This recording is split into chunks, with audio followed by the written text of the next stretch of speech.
Welcome back, everyone. Before we start, think about where you were on February 24th, 2022, the day Russia invaded Ukraine. Most Americans caught it on the news, shook their heads, and thought, that's terrible, but it's over there. And then they went back to their lives.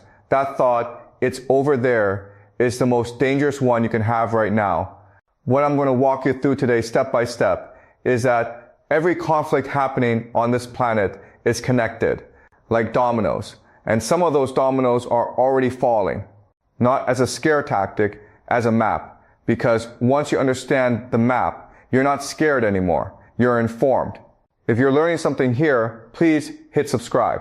You'll get notified every time I post, and you'll be part of something that genuinely matters to me. I have some tough news to share with you today. YouTube has demonetized my channel. Despite the situation I am currently in, I will continue to post videos on YouTube. If you've enjoyed my content and want to help me, I've left a link in the description and in the comments where you can show your support. Every little bit truly means the world to me. Thank you so much for being here. Let's get into the video. Start with what the world actually looks like right now. This is not a normal moment in history. Active military conflicts are running simultaneously in Ukraine, Sudan, Myanmar, the Sahel region of Africa, and the Middle East. The Bulletin of Atomic Scientists, the group that invented the doomsday clock during the Cold War, moved that clock to 89 seconds to midnight in January of 2026. Here's what that number means. During the Cuban Missile Crisis, the closest America ever came to nuclear war, the clock sat at 7 minutes to midnight. Right now, we're closer to catastrophe than at any point during the most dangerous standoff of the entire Cold War. That's not a metaphor, it's a measurement. World military spending reached $2.718 trillion in 2024, a 9.4% jump in a single year, the steepest increase since the Cold War ended. The world's 15 largest military spenders all raised their budgets at the same time, every single one of them, which is the kind of thing countries do when they're genuinely frightened. Something is happening. Here's what that something is. The first domino is the Strait of Hormuz. Most Americans have never heard of this place, but this narrow stretch of water, 33 kilometers wide, practically swimmable, is the most consequential piece of geography on Earth right now. 20% of all the world's oil passes through it every day, 20 million barrels, feeding economies that have no alternative. India draws 60% of its energy from that corridor. China, 40%. Japan, 75%. Japanese Prime Minister Takaichi said it publicly. If the strait closes, Japan runs out of oil in 8 to 9 months, and the entire Japanese economy collapses with it. The Iranians have closed it. Shipping traffic through Hormuz has dropped by roughly 75%, and war risk insurance for vessels attempting passage has climbed about 50% in a matter of weeks. Brent crude has already jumped 39% from pre-conflict levels, crossing $110 a barrel. Natural gas in Europe is up 59%. Fertilizer, the input that grows your food, up 34 to 35%. You feel that yet? That's not a foreign policy problem. That's a grocery bill problem, a heating bill problem, your problem. Now, connect that to food, because most people never make that connection, and they should. The Gulf countries, the UAE, Saudi Arabia, Kuwait, Qatar, Bahrain, import 80% of their food. Kuwait gets 90% of its drinking water from desalination plants. Saudi Arabia, 70%. Across the Gulf region, 400 desalination plants produce nearly 40% of all desalinated water on Earth, and 100 million people depend on them directly. Iran knows this, and their entire strategy in this conflict is not to defeat America head-to-head. They can't. The play is to hit infrastructure, oil fields, desalination plants, energy hubs. One drone strike knocks out a desalination plant. Iran produces roughly 500 drones a day, with an estimated stockpile of 80,000, each one costing at most $50,000. The American defensive missiles used to shoot them down cost $1 million each. That's a $950,000 disadvantage per drone every single time, and the math only gets worse at scale. On March 19, 2026, the World Food Program issued an emergency warning. The Middle East conflict was triggering a rapidly unfolding humanitarian crisis, with fuel and transport costs feeding through the entire food system and raising prices in markets far removed from the fighting. This war is already in your supermarket. It just hasn't been announced yet. Step 2 is the nuclear question. And here's where people stop listening because the assumption is that nobody would actually do it. The U.S. intelligence community's 2026 annual threat assessment stated, in plain language, that the most dangerous threat posed by Russia is an escalatory spiral leading to direct hostilities, including nuclear exchanges. Russia operates under a military doctrine called escalate to de-escalate. The idea being that if Russia starts losing badly in a conventional fight, they detonate a tactical nuclear weapon, not to win, but to stop the war entirely, to force everyone to back down. Not crazy, cold and calculated. June 2025, Ukraine launched drone strikes against Russian strategic bombers at the Alenia Air Base near the Kola Peninsula, which sits close to Russia's nuclear assets, a non-nuclear country deliberately targeting nuclear delivery systems, which analysts described as one of the most destabilizing military actions in years. France and the United Kingdom responded in July 2025 with the Northwood Declaration publicly stating their nuclear forces can be coordinated against any extreme European threat. August 2025, President Trump ordered 2 nuclear submarines deployed to the region in response to Russian provocations.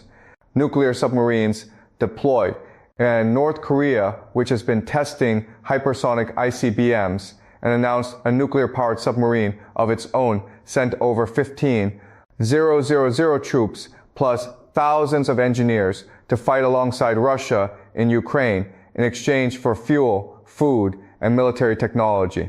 This stopped being a Ukraine problem a long time ago. Step 3 is Taiwan, the wild card nobody wants to discuss. While the Middle East burned and Ukraine ground on, China watched and prepared. The Pentagon's 2025 China Military Power Report concluded that China expects to be able to fight and win a war on Taiwan by the end of 2027. Not an estimate, but a stated Chinese military planning benchmark.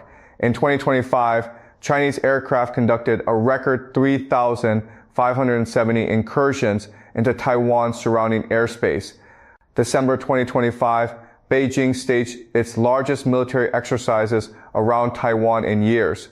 And that same month, the United States approved more than $11 billion in arms sales to Taiwan, the largest package ever. Taiwan's president proposed a special defense budget of around $40 billion over 8 years. Japan, constitutionally pacifist since World War II, now openly debates whether an attack on Taiwan triggers its own right to self-defense. And Japanese missiles are already being deployed to Yonaguni Island, approximately 70 miles from Taiwan's coast. 70 miles. Should Taiwan fall, the entire Pacific balance of power shifts overnight. South Korea, Japan, the Philippines, every American ally in the region recalculates its survival odds. And the global semiconductor supply chain, much of which runs through Taiwan, goes dark. People ask me why this is all happening at once, and here's the honest answer. For 70 years, the world ran on a system built after World War II, American-led, with the dollar at its center and American military bases as its enforcement mechanism. It wasn't perfect, but it held. What's happening now is that system is being challenged from multiple directions at the same time. Russia is pushing on it in Eastern Europe. Iran is pushing on it in the Middle East. China is pushing on it in the Pacific. And the United States itself is divided about whether to defend that system or walk away from it. Countries are responding accordingly. 18 NATO members now spend at least 2% of their GDP on defense, the highest number since that guideline was adopted. Poland is spending 4.48% of its GDP on its military. Sweden, neutral for 200 years, raised its defense spending by 34% in a single year in 2024. Countries do not do these things when they feel safe. So what happens next? Step by step. Step 1 has already happened. Energy prices spiked. Oil crossed $110 a barrel. Gas climbed nearly 60% in Europe. Fertilizer up 35%. And every country that imports food felt it the moment it hit. Step 2 is already unfolding. Food insecurity is escalating. Over 670 million people were already suffering hunger before this latest round of fighting, and the WFP is calling it a dual choke point crisis. Supply chains already stressed by Houthi attacks in the Red Sea, now facing simultaneous disruption at Hormuz. Step 3 is regional expansion. The more the conflict widens, the more proxies get activated. The more choke points close, the greater the pressure on Japan, South Korea, and India to get involved just to protect their energy supplies. That's not a political choice. That's arithmetic. Step 4 is economic contagion. Gulf states have long been large investors in American financial markets. And if those countries are destabilized, if their sovereign wealth funds are forced to liquidate assets to fund their own defense, the American stock market doesn't just dip. Step 5 is the nuclear shadow. The conditions for miscalculation have never been more dangerous, with multiple nuclear armed states in active or near active conflict and degraded communication between adversaries. The Doomsday Clock panel specifically noted in 2026 an almost complete absence of communication on strategic stability among nuclear adversaries. That's the most lethal ingredient of all not intention. Accident. Here's what I want to leave you with. Wars almost never start because everyone sat down and decided they wanted one. They start because nobody watched the dominoes fall until it was too late. The diplomats, the generals, the presidents managing this, most of them don't want escalation. But the machinery of escalation runs on its own logic. Once nuclear submarines have been deployed, once negotiators have been killed, once water infrastructure has been destroyed, the off-ramps get narrower and narrower. At 89 seconds to midnight, there's not much room left for a mistake. Not fear, clarity. That's what I want you to take from this. Because the most dangerous thing a citizen can do right now is look away. And the second most dangerous is to assume the people in charge have a plan. Watch the Strait of Hormuz. Watch Taiwan. Watch what happens when the grocery bill doubles and the retirement account halves.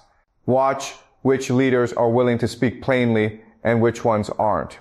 This story is still being written. What happens next depends on whether enough people are paying attention. See you in the next one. They didn't set out to spark this. It began because no one noticed the dominoes falling until it was already too late. The diplomats, the generals, the presidents, handling all of this, most of them don't actually want escalation. But escalation has its own momentum. Once nuclear submarines are in position, once negotiators are gone, once critical water systems are destroyed, the exits start disappearing. At 89 seconds to midnight, there's almost no margin left for error. This isn't about fear, about clarity. That's the key takeaway. Because right now, the most dangerous thing a citizen can do is look away. And the second most dangerous is assuming those in power have everything under control. Keep your eyes on the Strait of Hormuz, watch Taiwan. Notice what happens when grocery bills double and retirement savings are cut in half. Pay attention to which leaders speak honestly and which ones don't. This story isn't finished yet. What comes next depends on whether enough people are actually paying attention. See you in the next one.